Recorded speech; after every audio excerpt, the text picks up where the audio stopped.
Moments after the Trumps booted Michelle Obama from the White House, she uttered these two sickening words. Never in American history has there ever been a more low-class First Lady than Michelle, ever proud of my country, Obama. In Richard Branson's new book, Finding My Virginity, he reveals that the former First Lady said that she felt liberated after the couple left the White House in January. She actually yelled out the words "We're free." Right before the Obamas took off to spend a lavish 10-day vacation with Branson in the British Virgin Islands in January. He continues by stating that she actually went on to tell Branson, "It's so nice to have my name back after 8 years. Michelle, it's okay, we, the American people who don't suffer from acute white guilt like our liberal counterparts, also felt the exact same way when we saw you and Barry finally boarding that helicopter to leave the White House forever." The Daily Caller reports, the Obamas have spent over $44,351,777.12 in taxpayer cash on travel. The Obamas have spent over $44 million in taxpayer money on travel and vacations. Some are even calling him the most well-traveled, expensive president in our nation's history. As Americans head off for the long holiday weekend, let's take a look back at some of the president's holiday spending. Our president vacations a lot. We're talking $44,351,777.12 worth of a lot, with most expenses charged to the American taxpayer. As of March 2014, Obama has spent more time traveling internationally than any other president, taking 31 trips since assuming office in 2009. The 119 days spent overseas have cost taxpayers millions of dollars. At the same point in their respective presidencies, George W. Bush had spent 116 days on 28 trips, Bill Clinton had spent 113 days on 27 trips, and Ronald Reagan had spent 73 days on just 14 trips. In 2010, Obama flew aboard Air Force One 172 times, nearly every other day. Just the cost of flying aboard Air Force One to Obama's hometown of Chicago reportedly hovers around $180,000 per hour.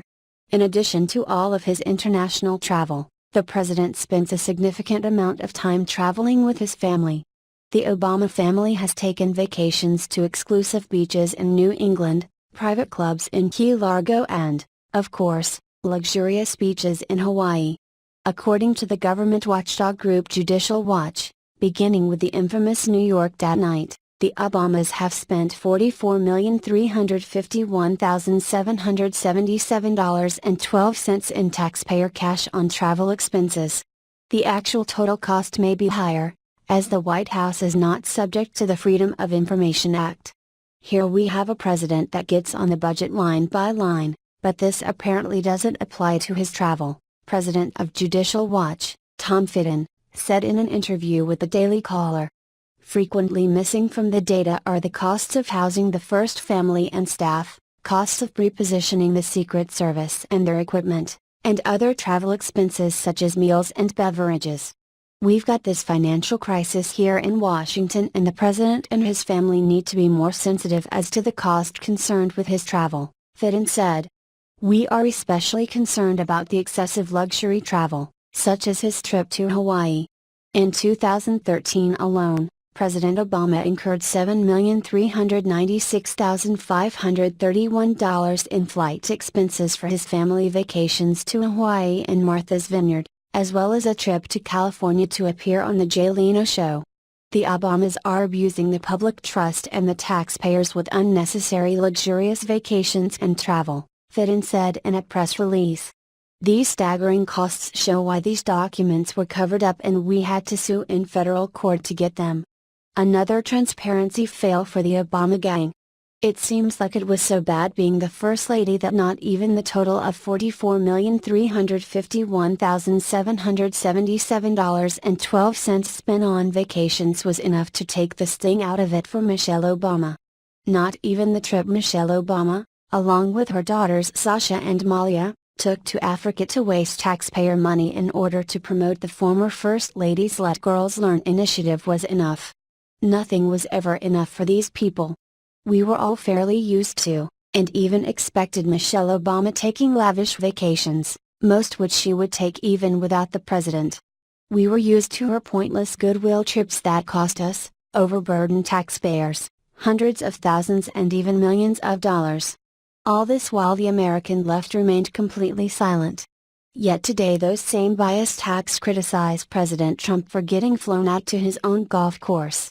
The same way they used to whine about the fact that former President George W. Bush would get flown out to his ranch in Crawford, Texas back during his presidency.